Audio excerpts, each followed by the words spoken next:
In this class, I will talk about the input characteristic of a transistor. Let's see the circuit diagram of an NPN transistor in common emitter mode. This is an NPN transistor, and there are two loops. This is input and this is the output loop, and in both the loop emitter terminal is common, so this is the common mode configuration. To measure the input current, here input current is the base current, a micro ammeter should be connected, and to measure the input voltage base to emitter, a voltmeter is connected here, and in the output terminal to measure the output voltage VC, a voltmeter is connected here.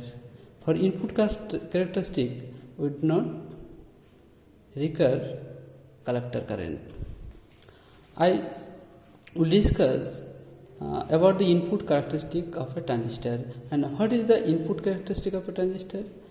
It is the variation of input current IB with input voltage VB for fixed value of output voltage VC, and this is the variation of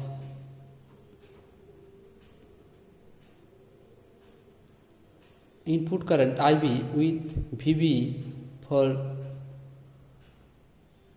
VC is equal to 0 volt, and for another value of VC is equal to 1 volt, and another value of VC 2 volt. Let's see the characteristic. For same value of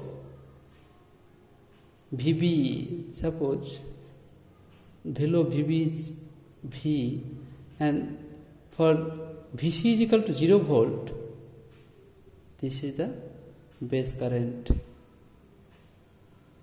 This is the base current, and for VC is equal to 1 volt and 2 volt, for VB is equal to V1, the base current IB2. Thus I see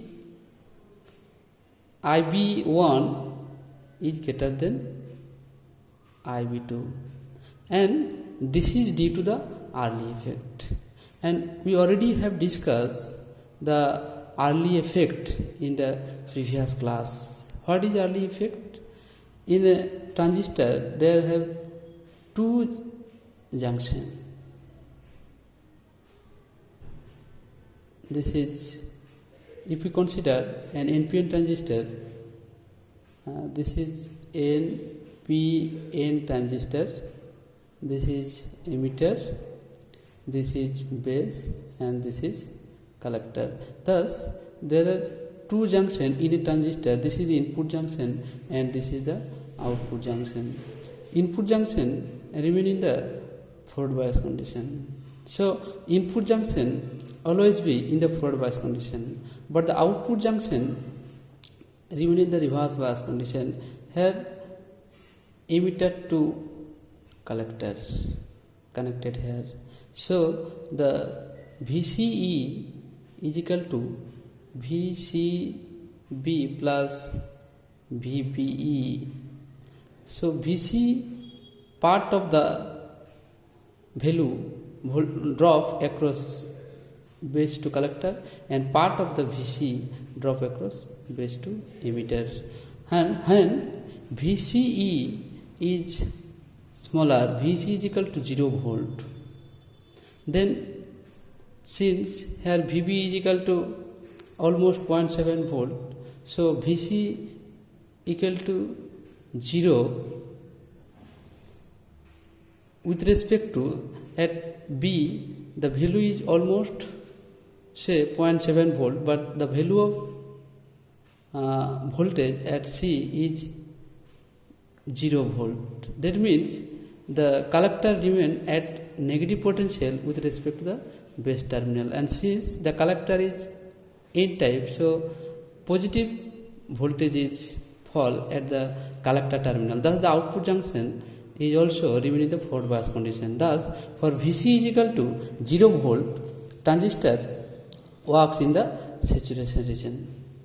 But when Vc is equal to 1 volt, Vc is equal to 1 volt, here the value is 1. So the transistor output junction remain in the reverse bias condition, and transistor works in the active region. And since the output junction is reverse bias, so the depletion region at the output junction is widened and spread into the base, so the effective base width is reduced and base current is decreases. Thus for higher value of VCE, transistor works in the active region and the base current is reduced. So for same value of VBE, the input current is smaller when VC is equal to higher. But when VC is equal to 2 volt, the variation of the base current is not significant. Almost same value is given by the input junction of the transistor when VC is equal to greater than 1 volt. That means the variation of the effective base width is significant when the transistor remain in the saturation mode. Thank you.